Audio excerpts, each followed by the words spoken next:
మేము ముందే చెప్పినాం 100 రోజుల్లో మేము ఇచ్చిన గ్యారెంటీలన్నీ కూడా అమలు చేస్తామని చెప్పి వచ్చిన 2వ రోజే ఆర్టీసీలో మహిళలకు ఉచితంగా ప్రయాణం చేస్తే నేటికి 24 కోట్ల రూపాయల 24 కోట్ల మంది మహిళలు ఉచితంగా ప్రయాణం చేయడం.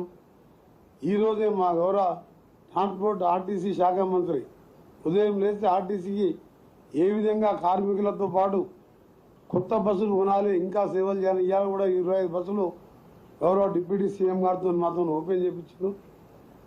ఆ కార్యక్రమం మొదలుపెట్టి నేటి వరకు మేము ఎన్నికల దృష్ట్యా చేస్తలేము. ఇది మాట ఇచ్చినాం, మాట ఇస్తే మనవ తప్పే అలవాటు లేని కాంగ్రెస్ పార్టీ ఆ రోజు సోనియా గాంధీ కరీంనగర్ సభలో తెలంగాణ ఇస్తానని చెప్పి ఆంధ్రప్రదేశ్లో ఖాళీ అయినా తెలంగాణ ఇచ్చిందంటే అలాంటి పార్టీకి చెందిన మేము ఇలా మా ముఖ్యమంత్రి గారు మంత్రులలో ఒక టీమ్గా పనిచేస్తున్నాం.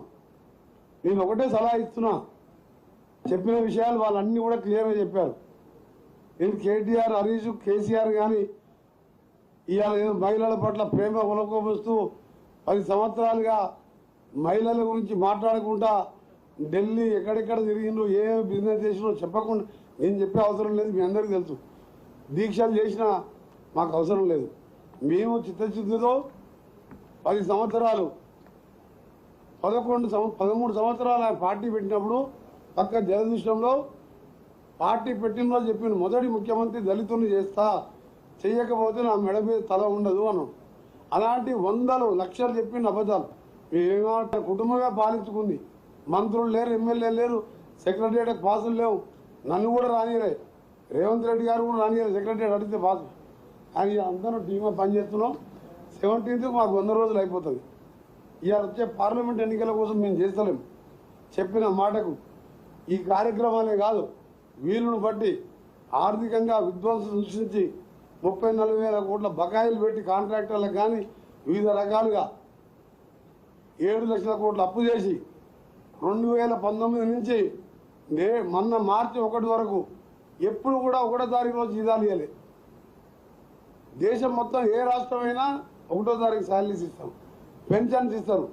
మన దాదాపు 6,90,000 మందికి ఫస్ట్ రోజు శాలరీస్ పడ్డాయంటే అది ఇందిరమ్మ పాలన, కాంగ్రెస్ పార్టీ రాజ్యంలో. ఈ నెలనే కాదు, వచ్చే నెల కూడా అదే విధంగా ఇస్తాం.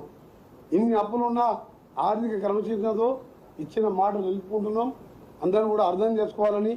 అలాగే బాబామరుదులు మీ ఇష్టం, మీ నోరు జారకుండా మీరు ప్రతిపక్ష పాత్ర పోషిస్తే మంచిది. మీరు ఇష్టం ఉంటే మాట్లాడడం కాదు. గతంలో ఎగ్జాంపుల్ ఒక మన గౌరవనీయులు గవర్నర్ గారు నరసింహన్ గారు, ఆయన కాళేశ్వరం చూసి ఈయన పేరు కేసీఆర్ కాదు కాళేశ్వరరావు అన్నాడు. నిజంగానే ఇవాళ హరీష్ రావు అనుకుంటే కాళేశ్వరరావు అన్నాడు ఆయన పేరు, రోజు పోతారని. ఇవాళ ఏం జరిగిందంటే బీఆర్ఎస్ పార్టీ ఖాళీ అయింది. రోజు జడ్పీ చైర్మన్లు, మున్సిపల్ చైర్మన్లు, కింది లెవెల్కి క్యాడర్ అంతా మా పార్టీలకు ఒకరిద్దరు వేరే పార్టీకి పోతున్నాం. అందుకని ఇకనైనా మంచి ప్రతిపక్ష పాత్ర పోషించి కేసీఆర్ గారు వచ్చే సెషన్లో అసెంబ్లీకి వచ్చి అసెంబ్లీలో మేము చేసే మంచి పనులను పొగుడుతూ ఇంకా కావాలంటే సలహాలు ఇవ్వండి.